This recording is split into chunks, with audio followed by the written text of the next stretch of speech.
Hello, everyone. I am Jay Tahoe, and get ready for a nostalgia bomb because today I'm going to be talking about the top five voice actors that made your childhood, or at least, in my opinion, the top five. Let me know in the comments below if you disagree, if there's anybody who deserves honorable mention. And that being said, the top five. Number five is Jeff Bennett. Jeff Bennett played a number of characters on Cartoon Network during the classic heyday, but he's best known for his voice work as Johnny Bravo. Him, Johnny. He's just a nobody. Yeah. Come on and buy me a chocolate Maltin. Chocolate wooded? Well, enough about me. Let's talk about me. What do you think of me? Jeff Bennett said that he made the voice of Johnny Bravo to be reminiscent of that of Elvis Presley, and that's what it was loosely based on. But it resulted in some really funny dialogue and just creating this character who was, completely blind and full of himself. A real Chad bro before they existed in the real world, if you will. But definitely a great voice actor, and he created one of the most iconic characters of the 90s and 90s Cartoon Network, and of my childhood. For number four, I gotta go with Trey Parker. Most known for his voice acting on his own show, South Park, but he's done some other projects as well, such as he voiced the villain in the third Despicable Me movie, mostly because he said he wanted to make a movie that his daughter was allowed to watch, since he doesn't allow her to watch South Park. And I have to agree with him on that sentiment.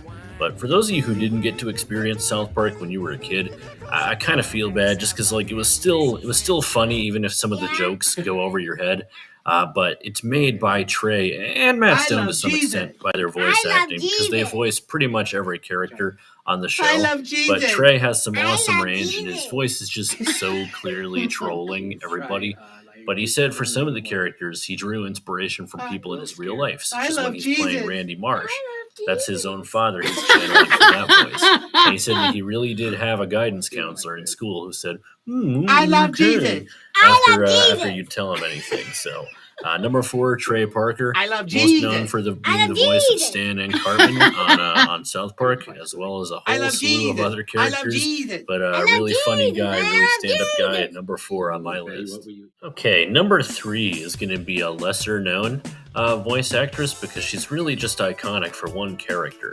But that one character was just simply amazing. And that would be none other than Patricia Berger. Patricia Berger was mainly a commercial and B-list actor.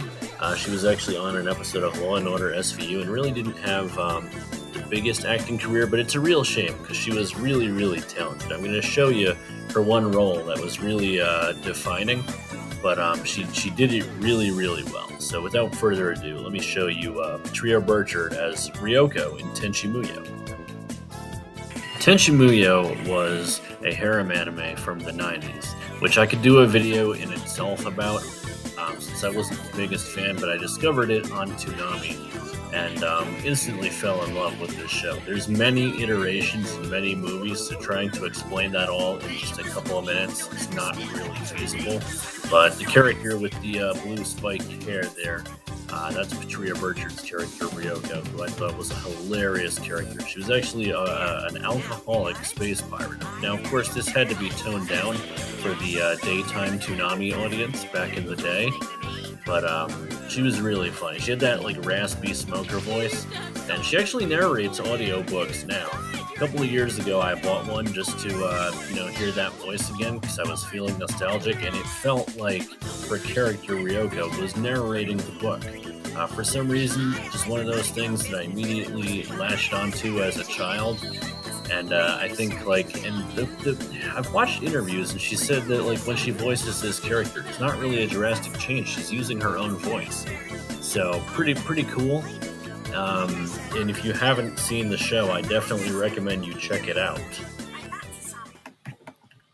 And just as a testament to how great Berger's acting was in this one, while she was great in all the comedy scenes and really played the role of a great troll, who was always pissing off the princess character and whatnot.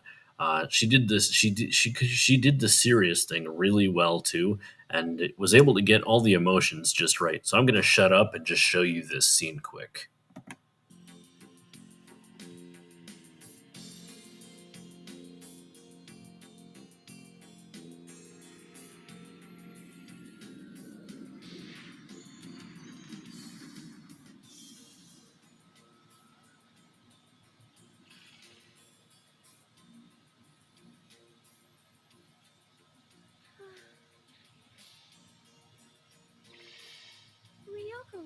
thought you were Kagato's prisoner.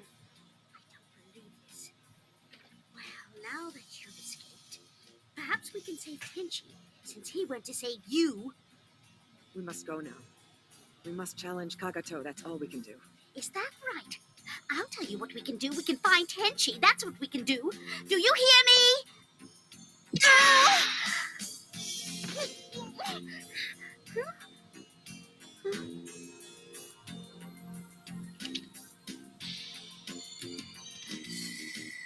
Is he dead? It's not over yet. I will kill Kagato. I will kill him! Even if it kills me.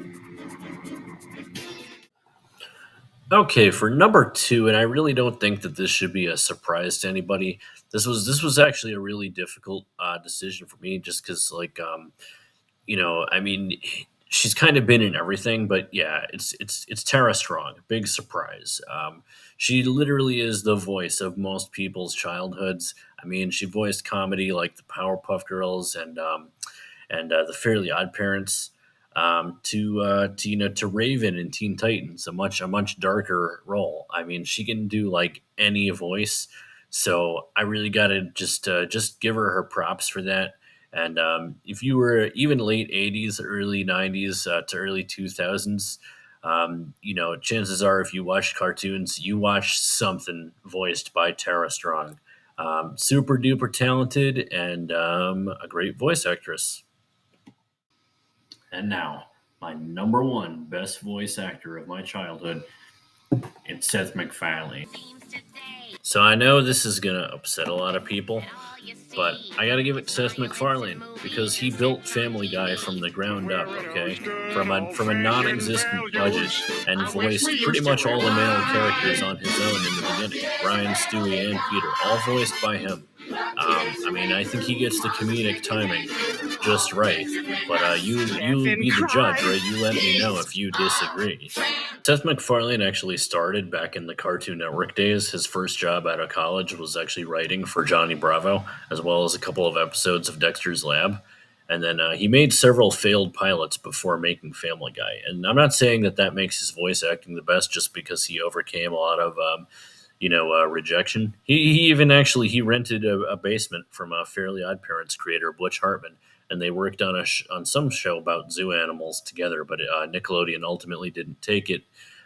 He also pitched a show called Larry and Steve to Cartoon Network. They ended up not taking, and Fox finally let him make Family Guy in 1999.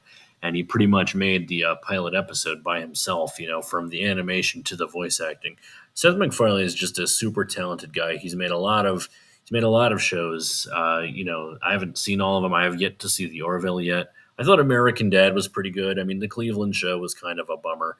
But, hey, you can only make so many hits. And I know that Family Guy, everybody thinks it's not funny anymore. And for the most part, I would agree that, the first 3 seasons were really the peak of it. But I think we're losing sight that those first 3 seasons were really, really funny. Every episode pretty much had me rolling. I got into Family Guy when I was a teenager. And I would say that, just Seth MacFarlane really just did a great job with this show. He made something that, could appeal to everybody. It had highbrow and lowbrow humor in it. And, again, just maybe those first 3 seasons. After that, it sort of started going downhill a little bit. But, I think Seth MacFarlane is not only a great showrunner, but he is my favorite voice actor that defined my childhood. So I've been wanting to make this video for a while. I just haven't really had the time, and even still, this video was put together pretty quickly. But nonetheless, a very important topic to me because I love voice acting. Because when I was a kid, I really loved cartoons, and I think that voice actors are actually just as talented as screen actors. I really do. They're just not always as well known sometimes because, we only know their voice, but not their face. But the fact that we remember those voices, sometimes 20 years later, really speaks volumes, their acting ability. So I had a lot of fun making this video. Let me know if there was anybody that I missed or anybody that, really made your childhood, in terms of voice acting. Let me know in the comments below, and I will see everybody in the next video. Bye, everyone.